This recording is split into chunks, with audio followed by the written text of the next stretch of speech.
Welcome back to another episode of the Lutheran History Podcast. Today I have with me Professor James Danell, who teaches German at Martin Luther College. It's a professor I had for about 3 years as part of my pre-seminary training. It's a series of courses I personally enjoyed and benefited from. Not only did I get to improve my German skills, but at the same time study theology and history at the same time. So a good blend of things that have formed me today. So I'm very happy to have you join us today, Professor Danell. Appreciate the opportunity, Ben. Yeah, absolutely. And today you've offered to talk a bit more about an early figure in WELS history, as this year we're focused on the 175th anniversary of our synod. We're going to talk a bit about Adolph Hoenecke. What led you to consider him as a topic, as a central figure in WELS history? It probably started a number of years ago when I taught a course on Adolph Hoenecke as part of the seminary summer quarter. And that brought me into contact with, I think, the longest biographical sketch that someone did on Hoenecke. And that was by August Pieper, who knew Hoenecke personally. He says there in his essay on Hoenecke that he knew him for 16 years and was, at the time of his writing of that essay, one of the last guys who knew personally some of these central figures from our early history. And he says repeatedly throughout that biographical sketch on Hoenecke that this really is the central figure in the central theological figure in the early history of the Wisconsin Synod.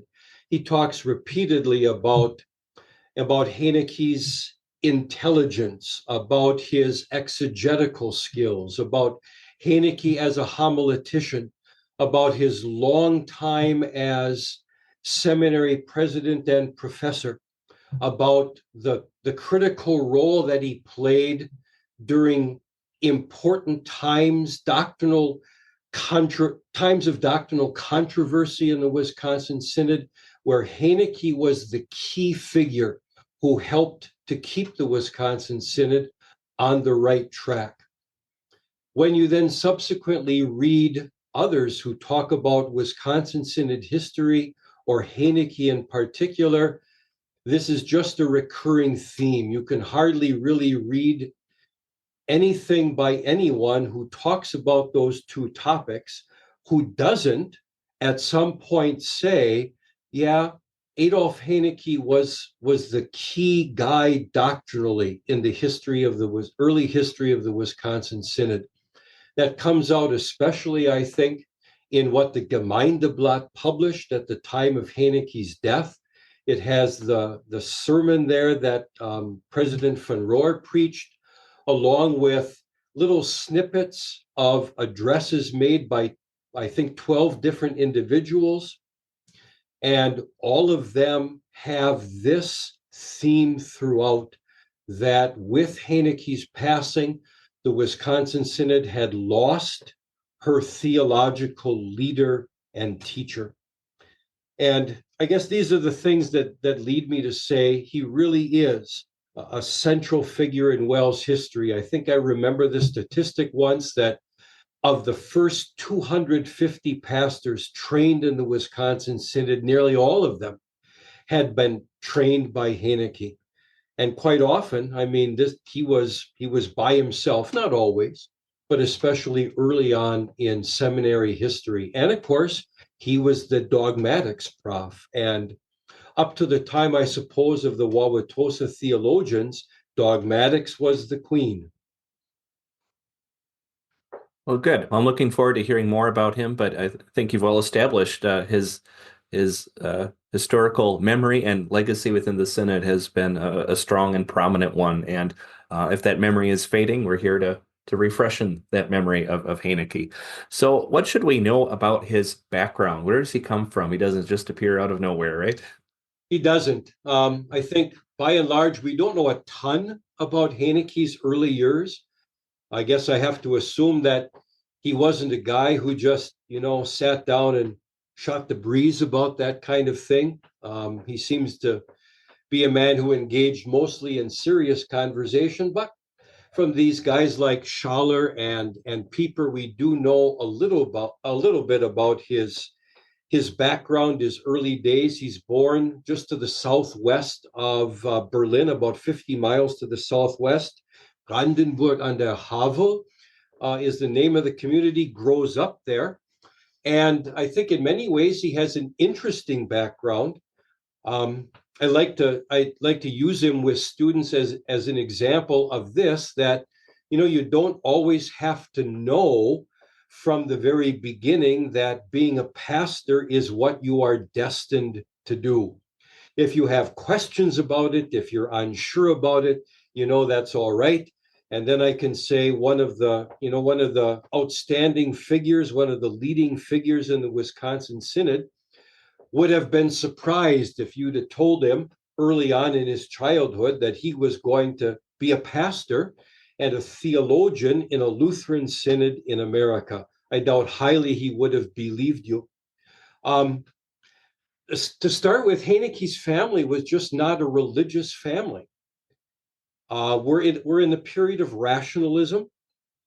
We are in the period of the Prussian Union. We are in the era of Schleiermacher. So, confessional Lutheranism is not really at the forefront of the religious scene in Germany.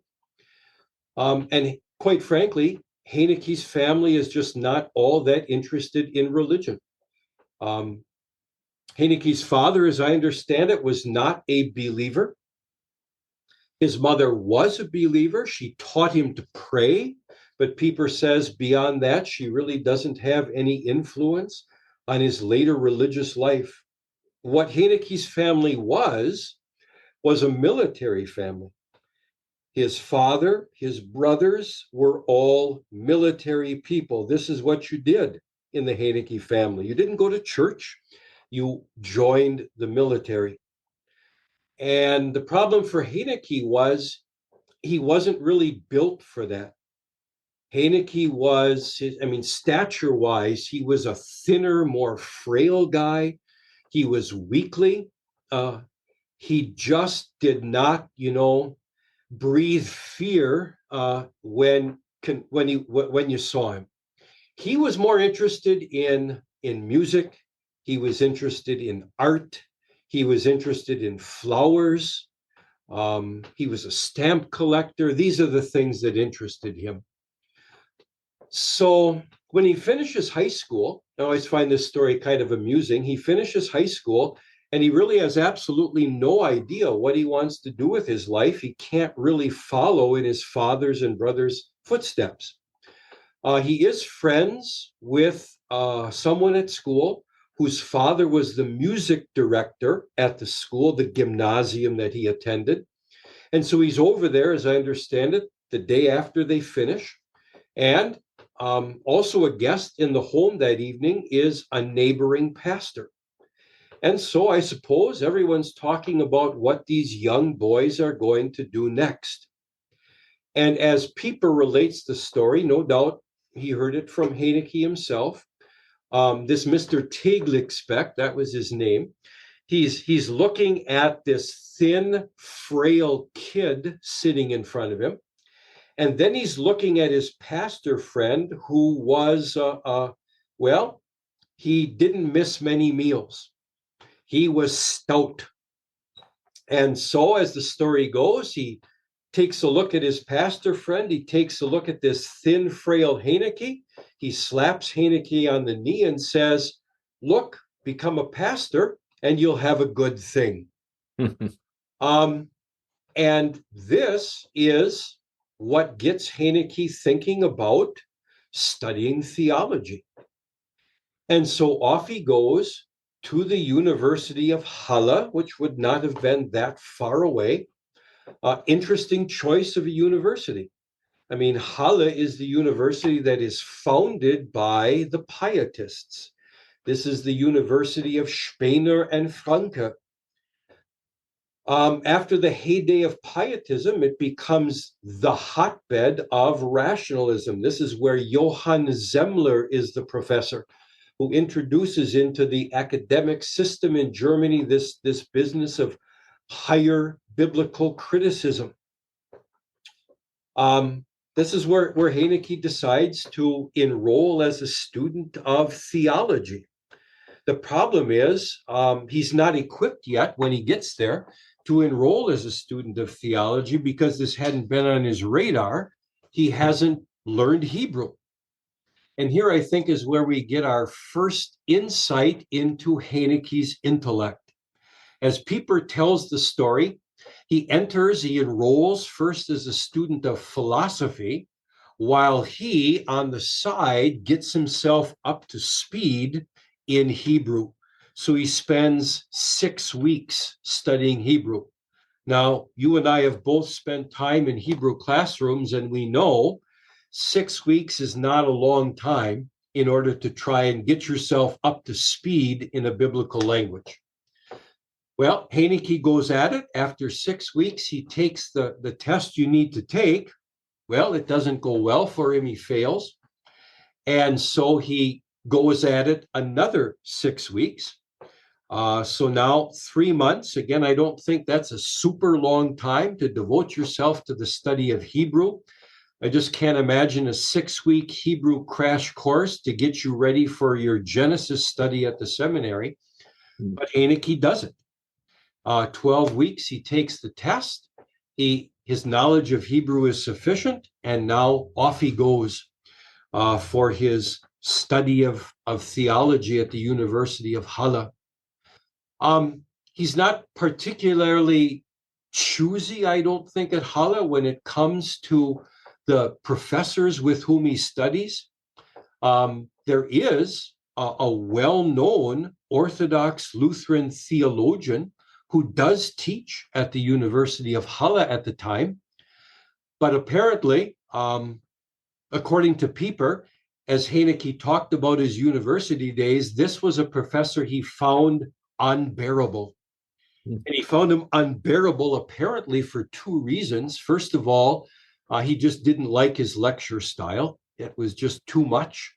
And secondly, he just didn't particularly care for the way in which he presented his Lutheran orthodoxy. There were a couple other guys he enjoyed. Neither of them were particularly Lutheran. One was an advocate, for example, of trying to reconcile theology and science. Vermittlungstheologie, I think, was the German word for it. The guy he does really connect with, and we're fortunate that he did, is a guy by the name of August Tollek, an extremely well-known professor at the time. He was a Lutheran, though he belonged to the Union. He was, I think, at heart a Lutheran. And what Tollek did that really connected with Hoenecke was he liked to get to know his students personally. He was famous for just taking strolls with his students. He wanted to get to know them personally, but more than that, what he really wanted to do was he wanted to preach Christ to them. And Pieper says, again, no doubt reflecting things Hoenecke had told him, that it was that work on Tollek's part that made Hoenecke a Christian and a Lutheran. It was also Tollek who helped Hoenecke financially to get through college. Hoenecke got no support from home. He had to foot the bill himself, and Tollek saw to it that he could earn some money doing some jobs, saw to it that he could earn some scholarships. He had a special place in his heart for Hoenecke. He, I think, had grand things in mind, maybe saw him a bit as his successor, which lets us know again about Hoenecke's intellect. And it was also Tollek who advised Hoenecke, what you really ought to do is you really ought to read the Lutheran dogmaticians, in particular Quenstedt and Kaloff. I think that pretty much sums up the vast majority of what we know about Hoenecke's background. Yeah, that's very interesting to to see his path go from something that wasn't obvious at all where he would end up, and this is how he was guided. Interesting to note as done a lot of studies on Wyneken, it was Tulloch who was his kind of major influence as well on the European side of things, and so someone should write a paper on him probably and his influence on North American Lutheranism, because he's popped up in other cases as well. Would be time well spent, I think. Yeah. Well, let's get Hoenecke over to America, though. How did he end up in the Wisconsin Synod? And briefly, can you tell us what that synod was like when he found it? Yeah, again, it's a bit of an interesting story how he ended up in America.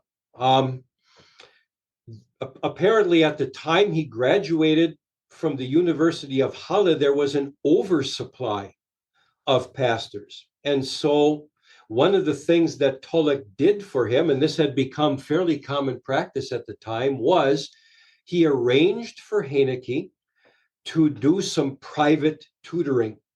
And for Hoenecke, this took place in Bern, in Switzerland, in a noble family. And Hoenecke spent 2 years doing that. They were, however, a significant 2 years for Hoenecke, I think, for a couple of reasons. One of the things that Hoenecke had, a man of his intellect, had time.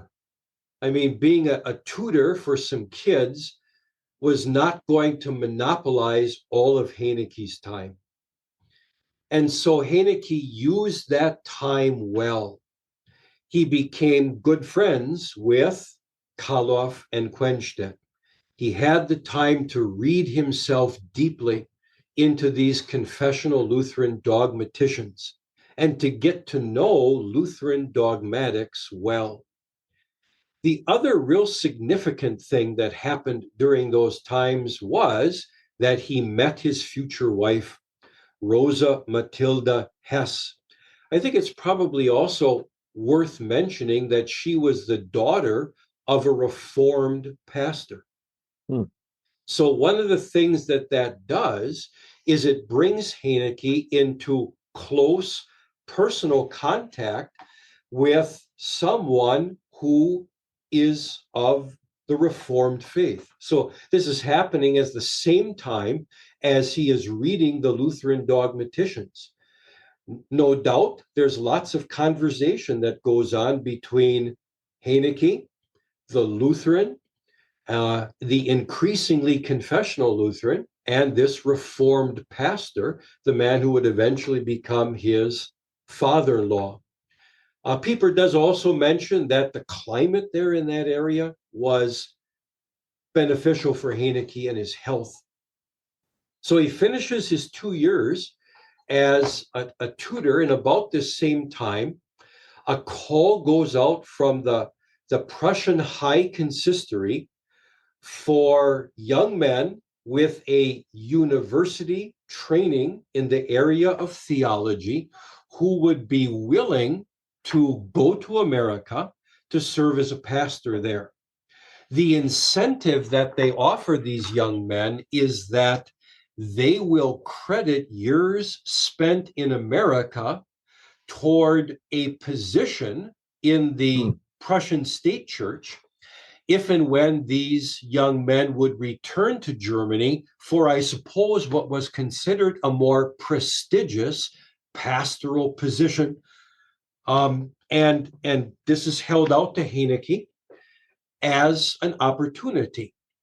Those who talk about Hoenecke's biography suggest that a couple of things really influence Hoenecke to answer this call. First of all, his reading in guys like Quenstedt and Adolf has reached a point where he has become a committed Lutheran. At the same time, he has this firsthand personal acquaintance with Reformed theology from what would be his future father-in-law. And these lead him to the conclusion that he just can't, in good conscience, serve a pastorate in a Prussian Union church. And this is ultimately then what brings Hoenecke to America as an emissary of the Berlin Mission Society. So that gets him to the US in 1863. He doesn't really know too much, I don't think, about the Wisconsin Synod at that time. But he knows it's a Lutheran synod. And I think we'll talk about that more as Hoenecke's biography unfolds. So he knows this is a synod of German immigrants. This is the language he speaks. He knows that this is a Lutheran synod, and this is the synod to which he is sent by the Berlin Mission Society. The Wisconsin Synod was really the darling of that mission society. It's not so much, I suppose, a conscious choice he makes in Germany. I think I want to go to the United States and become part of that synod. This is the synod to which he is sent. And okay, it's a Lutheran synod, and so this is the synod that he becomes a part of.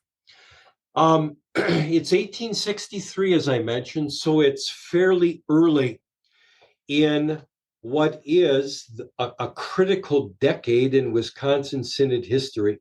The Mühlhäuser presidency, 1850 to 1860, had just recently ended. And during those years, we had been a Lutheran synod.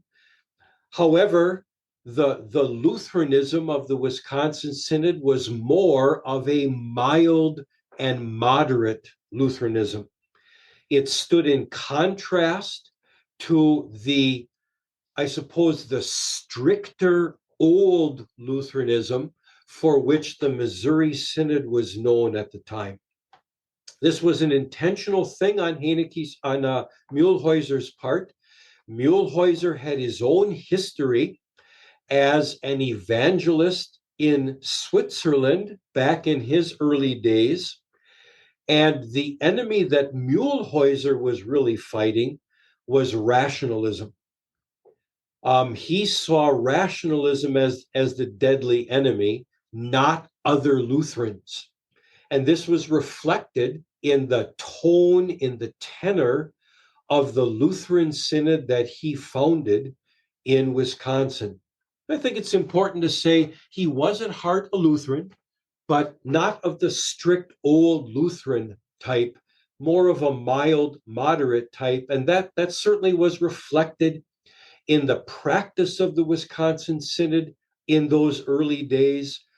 Professor Lyle Lang, who writes a biography of Hoenecke, relates a story of a Wisconsin Synod pastor who serves both a Reformed congregation and a Lutheran congregation.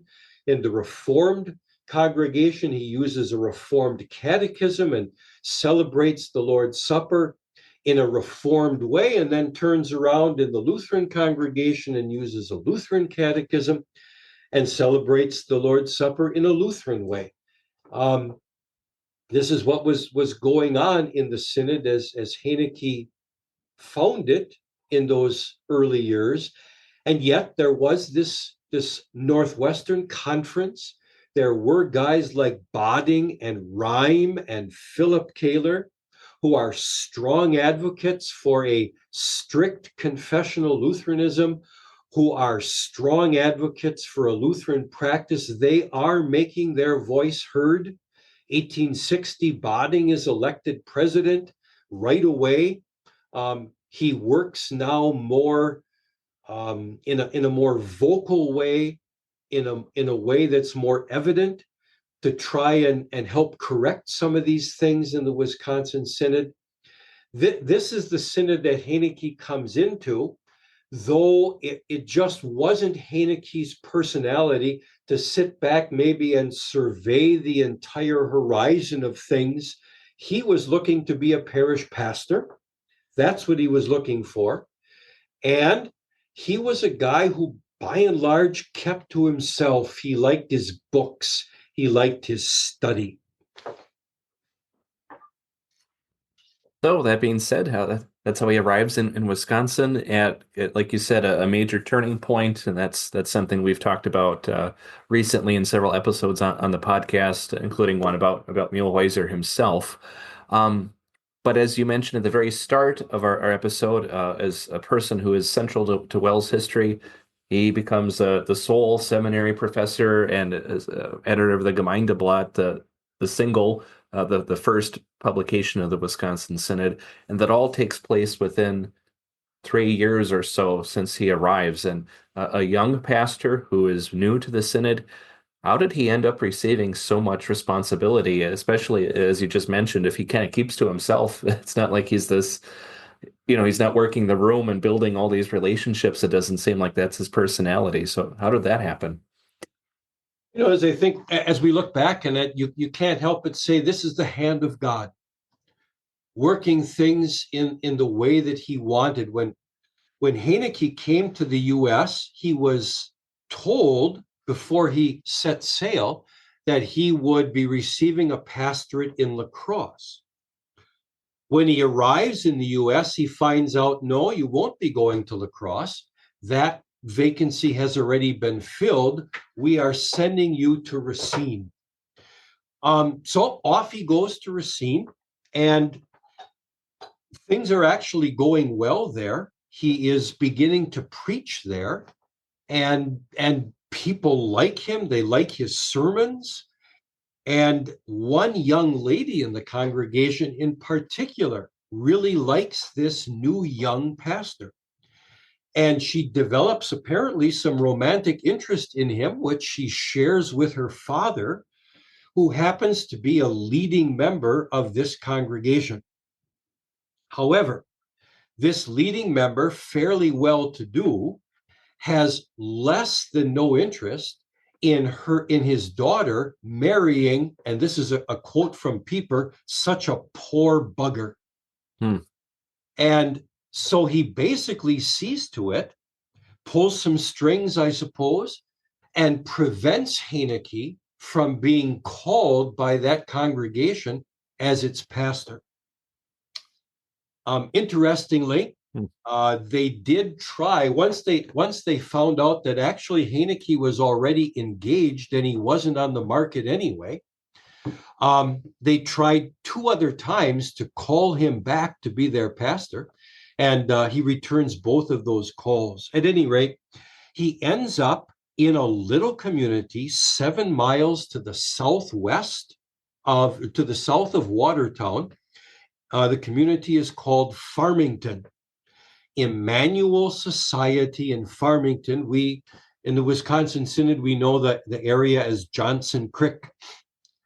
And here he becomes the congregation's first pastor. There are a small number of families under the leadership of an elementary school teacher. They're holding reading services, and he becomes their first pastor.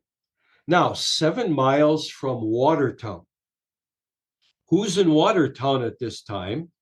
Johannes Bading, the president of the Wisconsin Synod. And these 2 men, they couldn't have been more different as far as their personalities are concerned. These 2 men strike up a very close and a lifelong friendship. One thing that Hoenecke has down there in this tiny little congregation in Farmington is, once again, time.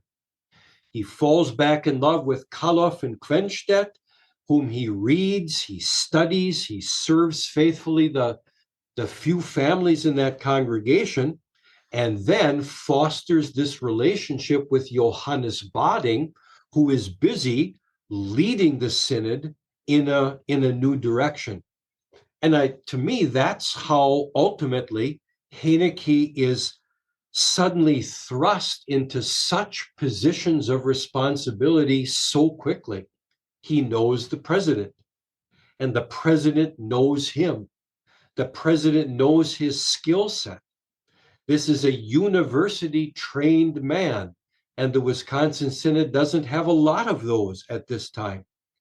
This is a man who is completely trained in the biblical languages, in Greek and Hebrew.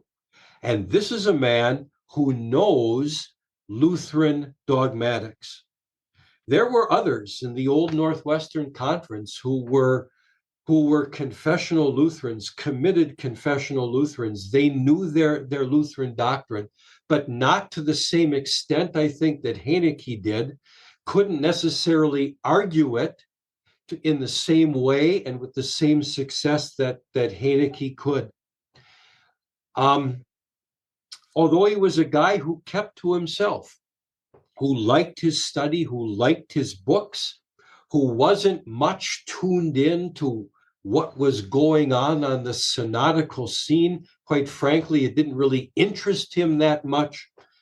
The president of the synod knew him well, knew his gifts.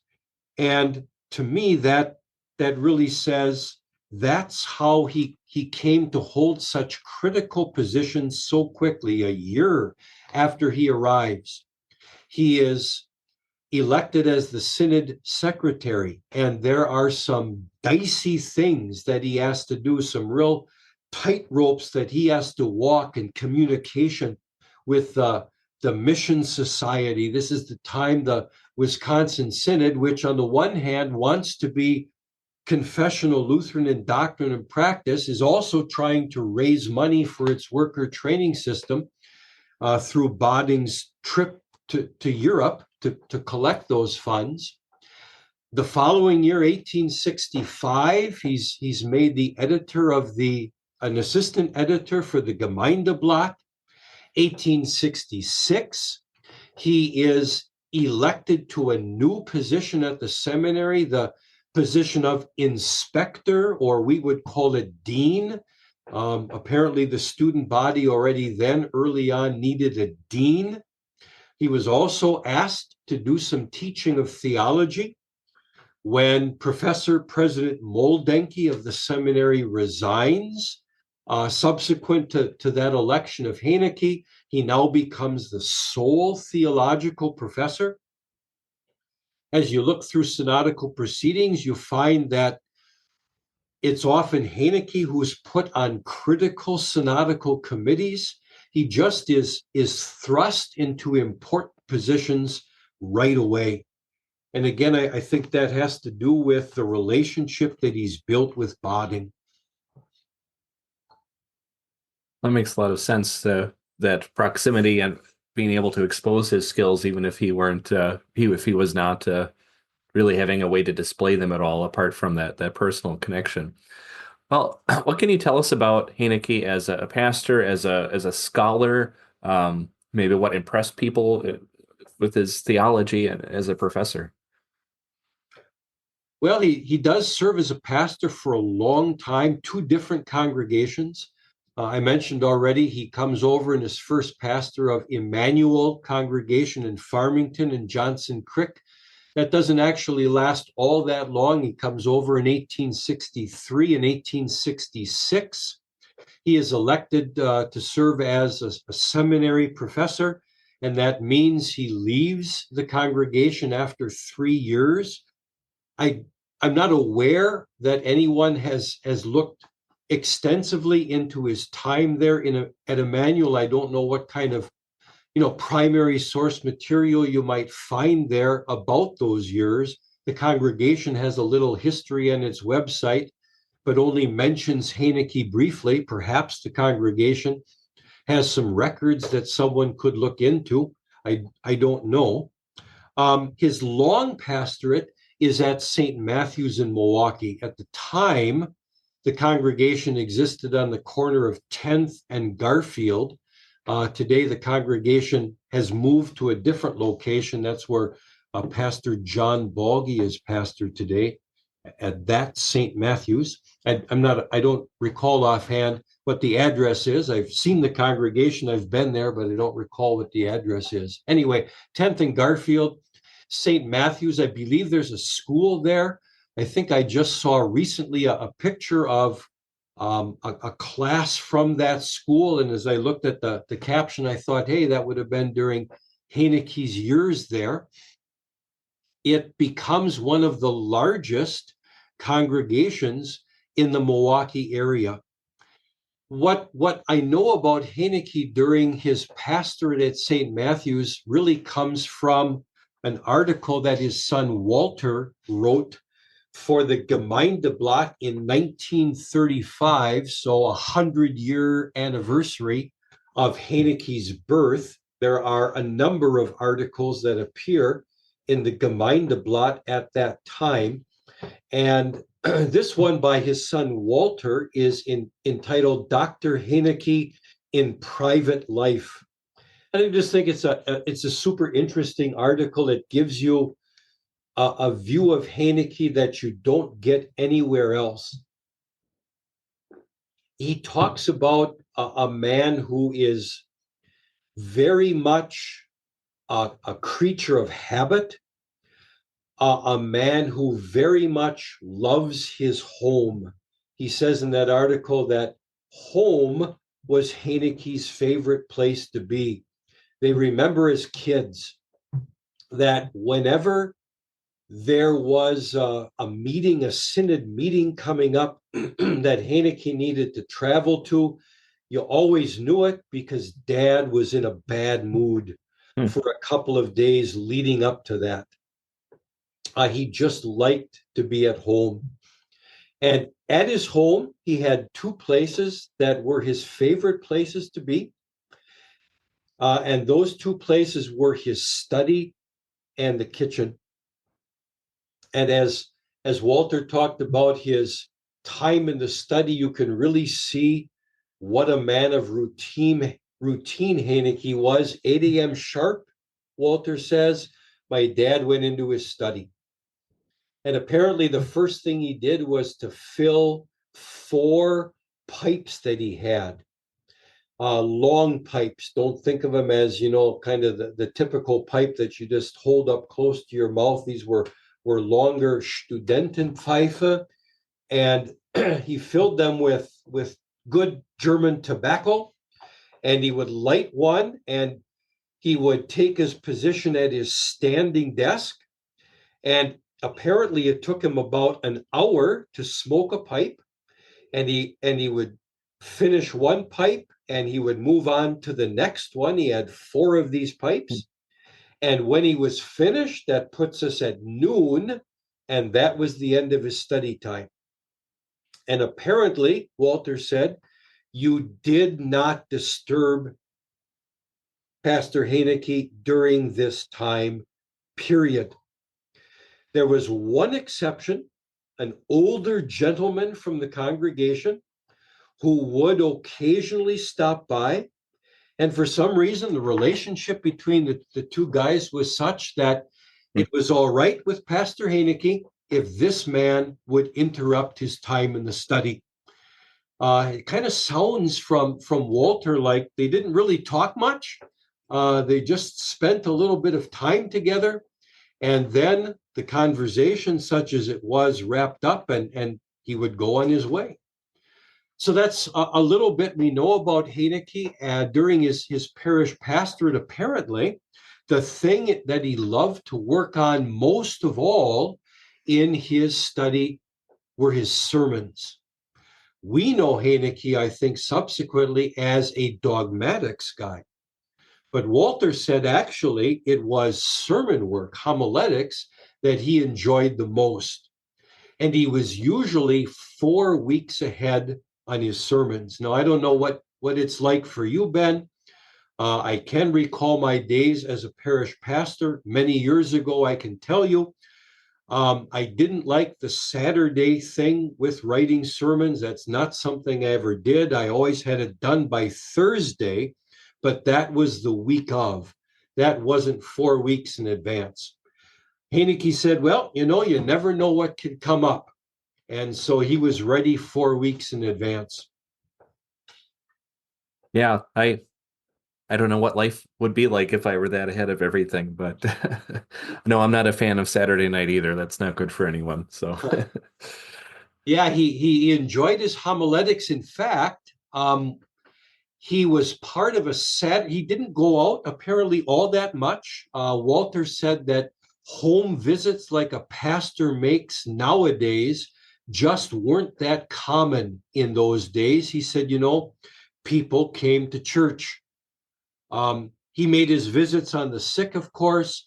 He made his visits on the straying, but the more, we'll call it just a social call that a pastor might make just to check in, see how people were doing, that just didn't happen so much. Where he did go out regularly was Saturday morning. He would get together with Bodding, who by this time was at St. John's, 8th and Valete, St. John's on the hillside. There was Pastor Jekyll, who was the pastor at Grace in downtown Milwaukee. And then a pastor Adelberg. I don't recall where he was the pastor, but these men would get together on Saturday and talk about their sermons for the upcoming Sunday. Again, another reminder, he really enjoyed his homiletics. Once he left the parish, in fact, this is what he would do on Saturdays. He would take a look at the scripture lessons for the upcoming Sunday, and he would work out themes and parts of varying lengths. He became known for this in the synod. You could ask him about pretty much any text that showed up in the historic lectionary, and he would have a theme and parts ready for that. So we know from Walter that he was a man who, I suppose, as you say, he would shine the seat of his pants. I think I recall this. This is an old Erwin Habeck quote. A pastor ought to shine the seat of his pants and the soles of his shoes. And Hoenecke certainly did that in the time he spent in his study. This doesn't mean that family wasn't important to him. His most favorite room in his house was his kitchen. And that's where he spent his evenings. I have to picture him sitting there around the kitchen table with his kids. He and his wife were blessed by God with 9 children. 2 of them died early in life. Another died at age 19. His 3 sons all entered pastoral ministry. 2 daughters married pastors. You can just imagine the conversation. He was a guy who liked to talk about theology. You imagine that conversation around the kitchen table. He trained his wife to be an astute listener to his sermons, and apparently she wasn't afraid to say, Papa, that one didn't go so well today. So I think maybe those were the conversations that they had around the kitchen table. Of course, he had to travel for synodical things much of this time as a parish pastor. He is also a seminary president and professor. 1870 becomes the pastor at St. Matthew's because the Wisconsin Synod has decided to close its own seminary in Watertown and open a joint seminary with the Missouri Synod in St. Louis and send our students there. Hoenecke is supposed to go down to St. Louis to become the WELS professor at that seminary. That doesn't work out. A number of reasons for that. This is when he accepts a call to St. Matthew's in Milwaukee. However, in 1878, the Synod decides, this is in the aftermath of the state synod's controversy. WELS doesn't want to become assimilated by the larger Missouri Synod. It wants to retain its own identity. And so it opens up its own seminary again, this time in Milwaukee. It wants to be close to where Hoenecke and others are pastors. And so they open up a seminary, and Hoenecke is again, 1878, the professor there, but now he's both pastor at one of the largest congregations in Milwaukee and professor and president of the seminary. This goes on until 1890. And finally, in 1890, Hoenecke reaches a point, he's starting to get up in years, I suppose, where he says, I just can't anymore. It's just too much. And he asks the Synod if they will please relieve him of his responsibility as as professor at the seminary. Instead, the synod calls him to be full-time professor of dogmatics and president of the seminary. This then becomes his work for the rest of his life and ends his 20 plus years as a parish pastor. I suppose we get a little glimpse into Hoenecke as the parish pastor also in a synodical convention essay that he writes. I think it's 1893 and 94, an essay that spans two conventions. And the essay is entitled Faithfulness in the Preaching Office, Die Treue im Predigtamt. And it's really a pastoral theology essay, I think well worth people's time.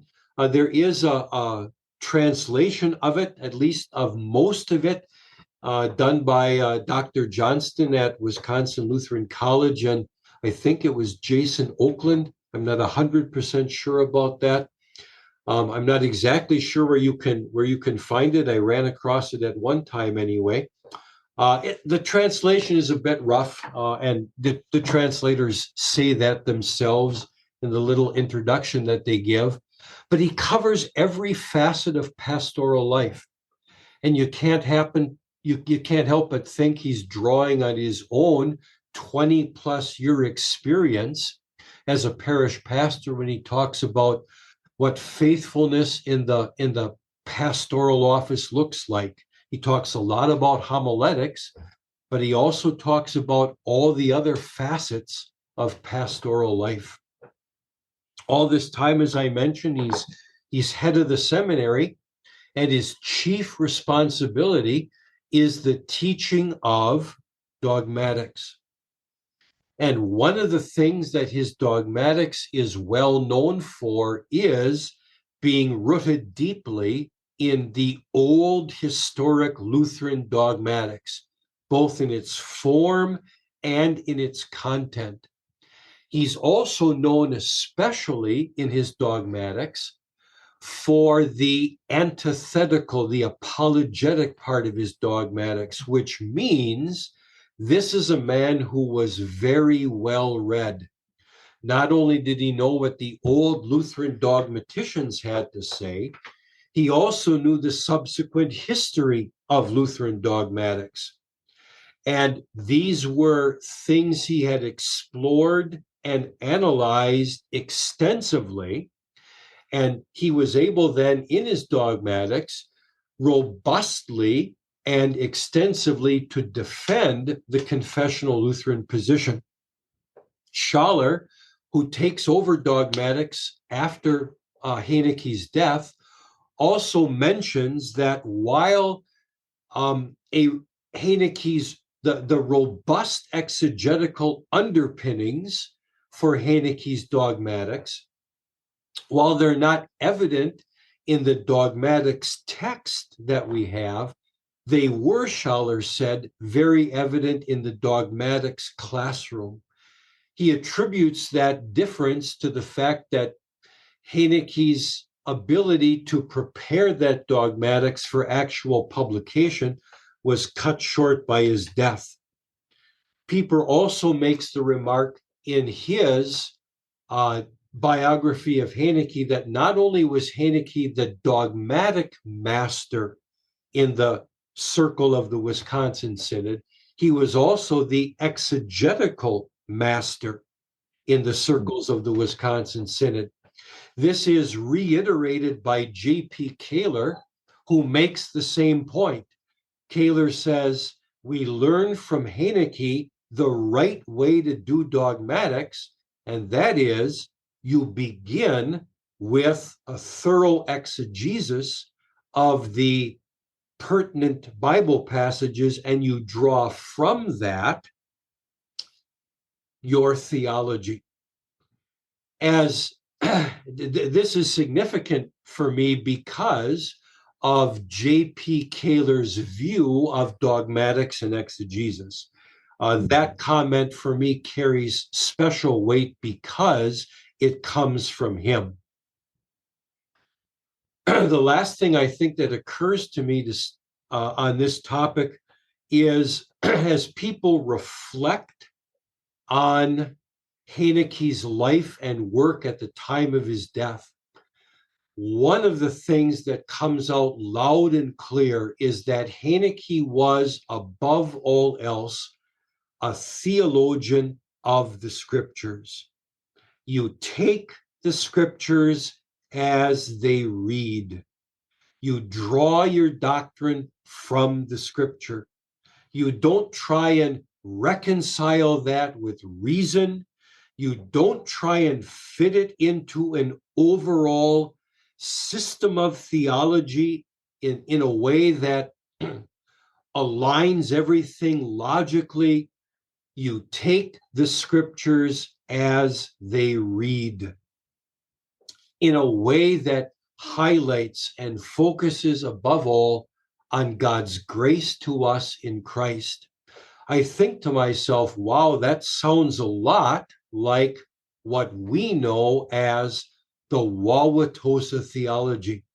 So I think to myself, this might be an interesting essay for someone to write someday, how Hoenecke really laid the foundation for what would become known under Kaler, Pieper, and Schaller in the next theological controversy as the Wauwatosa theology.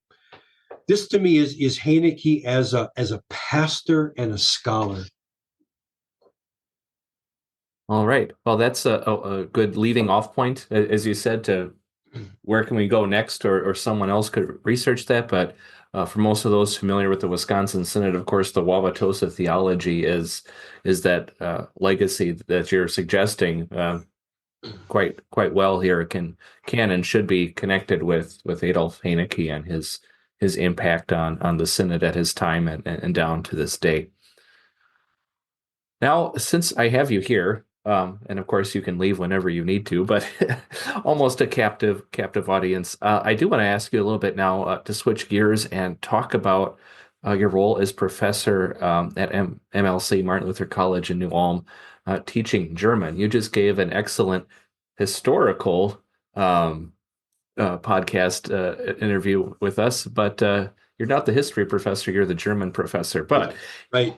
In my mind, though, taking class with you, once we got past, well, I think I tested into German too, but once we got past the grammar, I made sure I had that all sorted out. German class with you suddenly turned into more of a history, German, and theology class.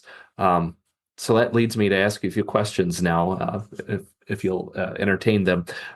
What is the goal and purpose of the German program at the Synod's Ministerial Educational School at Martin Luther College?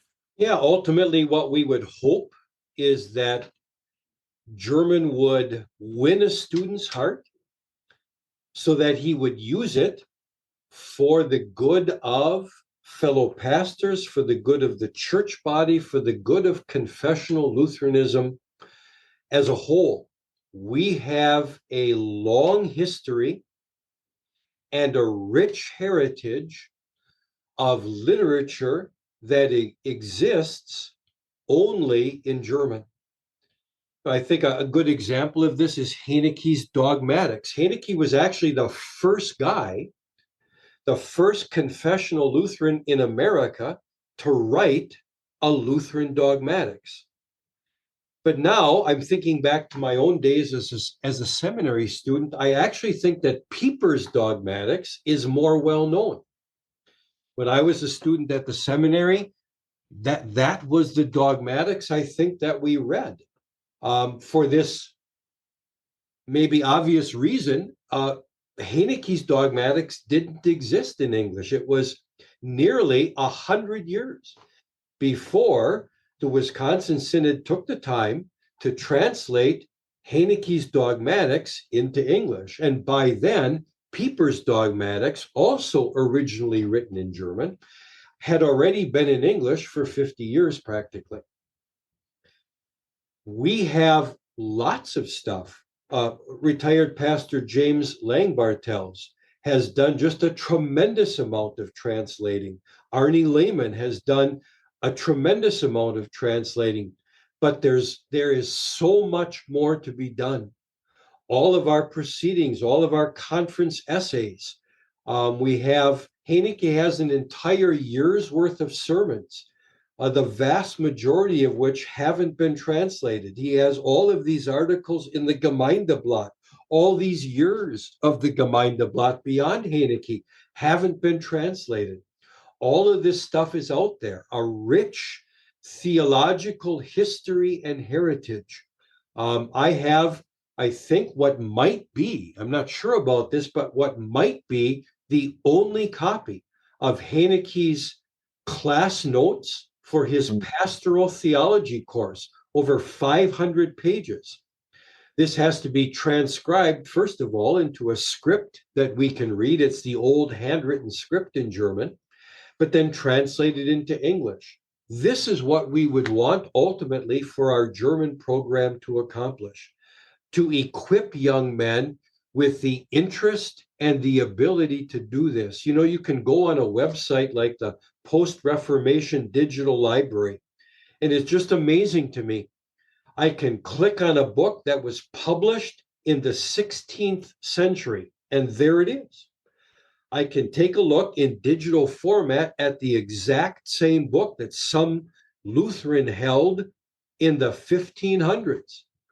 And there are hundreds, if not thousands, of books on this website, not just in German, but in Latin.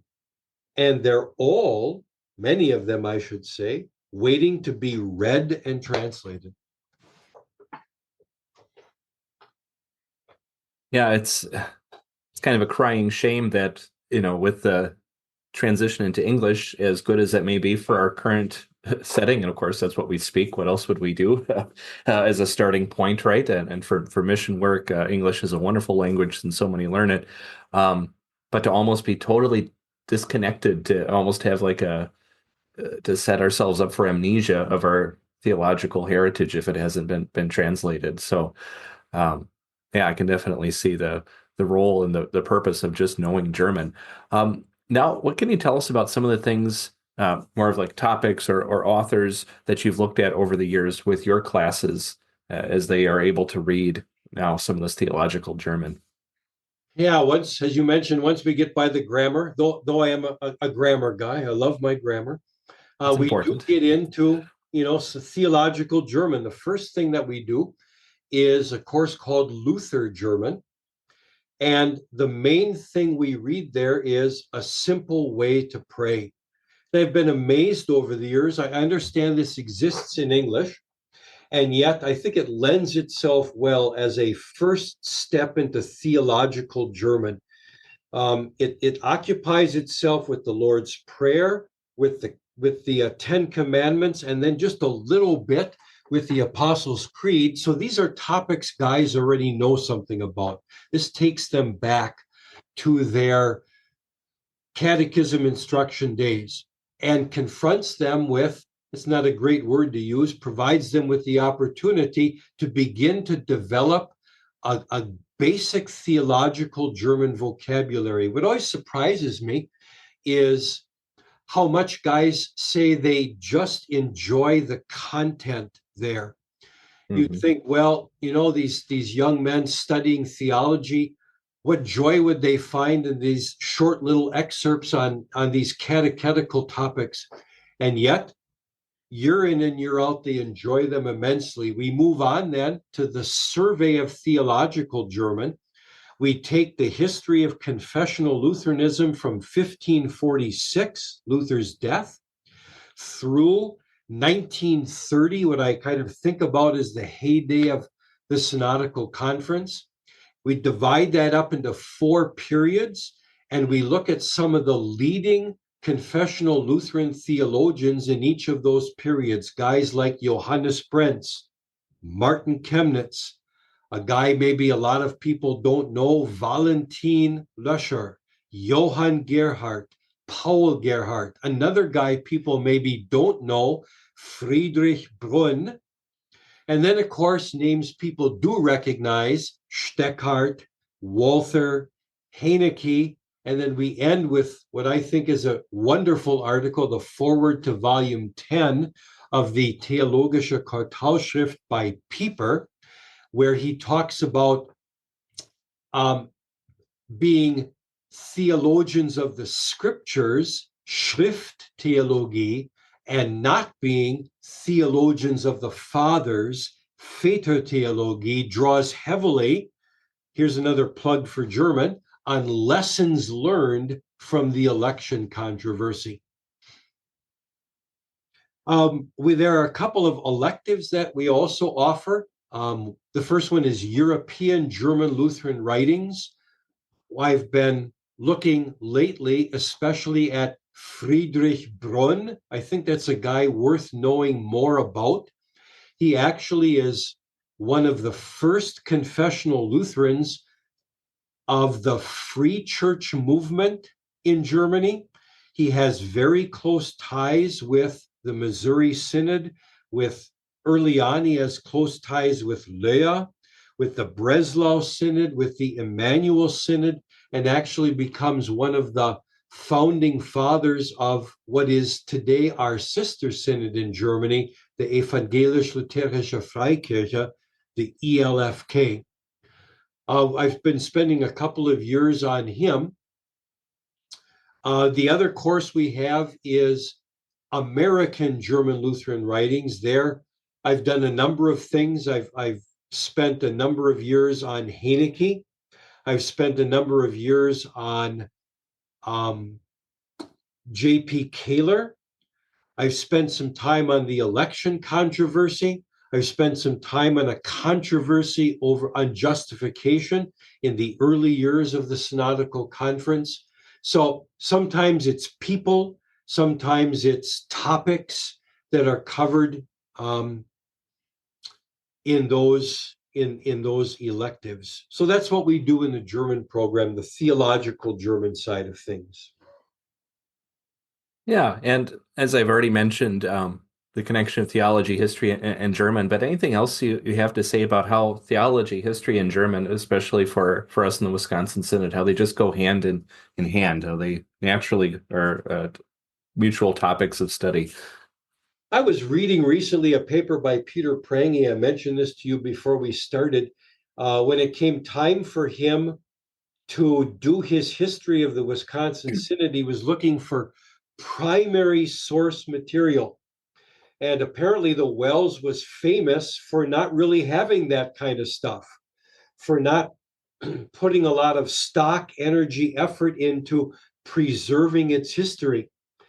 And so Kaler goes to visit Bading, this guy who is so key to the leadership of the Wisconsin Synod for so many years, and he's trying to find out, what primary source material do we have? And Bading apparently finds in his attic bundles of letters that he's using as insulation.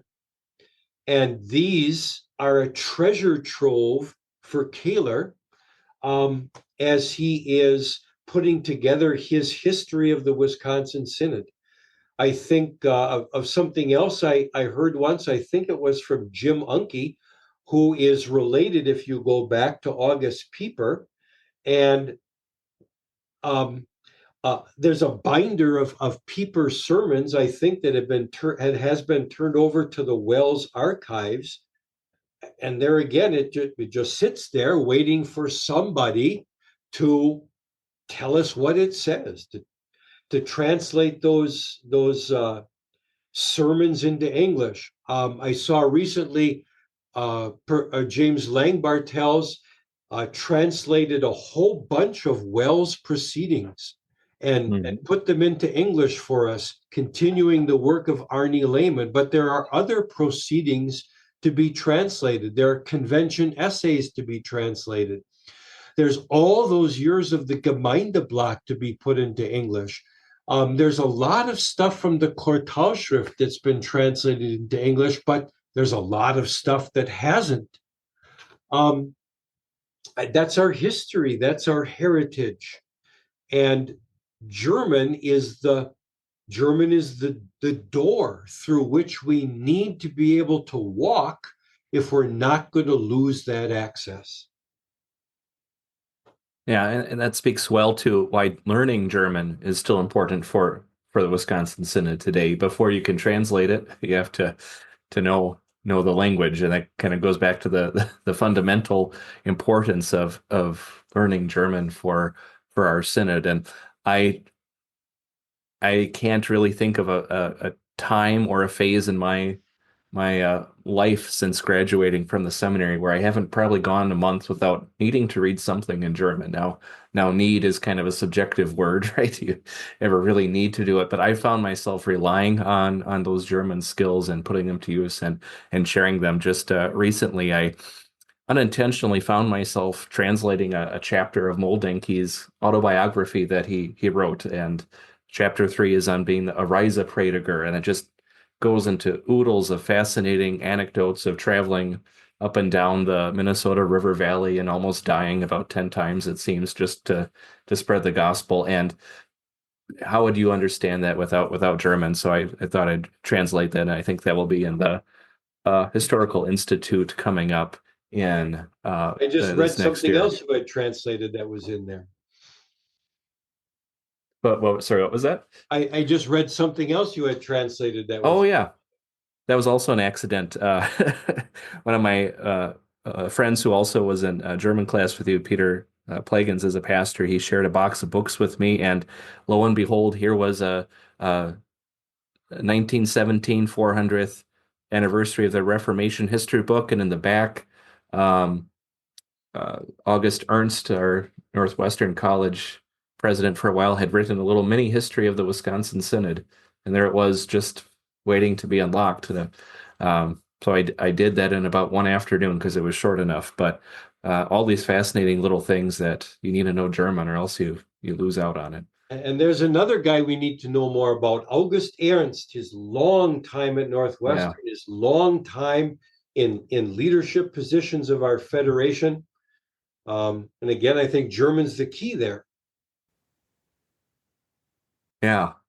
Well, I guess my last thing I want to ask you about, and to see how that I or others perhaps listening to this podcast episode, how can we encourage the study of German in general, but most of all in the Wisconsin Synod? And I know there are a lot of Missouri Synod listeners too, basically in the same exact situation, a German Synod with a lot of German materials waiting to be translated. Well, you're tossing me a softball here, Ben, and I appreciate it tremendously. We are at an important time in Wisconsin Synod history for the study of the confessional languages. It's the nature of education, it's the nature of curricula that they change over time. And we are at a time of change right now in our program of pre-seminary training. I don't know if you're aware of this or not, how closely or well you read various synodical publications. In my day, when I was a student, I didn't have a choice. I had to take German, and I had to take Latin, 5 years of Latin and 4 years of German. And then things changed, and you could do either German or Latin. And then things changed, and you could do either German or Latin or Spanish. And all of these, there are reasons for these changes that all make good sense. Well, we are starting next year having another change. Now you can do German or Latin or Spanish, and this is still our recommendation and our preference, but a pre-seminary student could also elect to do something else, something that's not a non-biblical language. And so it is going to become exceedingly important that we encourage young men to give serious consideration to the study, especially of German and Latin, these languages of the Lutheran Church's history and heritage, these doors to the past. We don't want to see them closed. Now, we're going to do what we can on campus here in order to incentivize students to do that. And I suppose what I mean by that, to be as forthright as I can, is we're going to offer young men some money. We have established a confessional language scholarship. And we know that college is expensive. And while this isn't going to, pay the bill, it's a little help along the way. And it's a way of us saying to young men, you know what, this is important.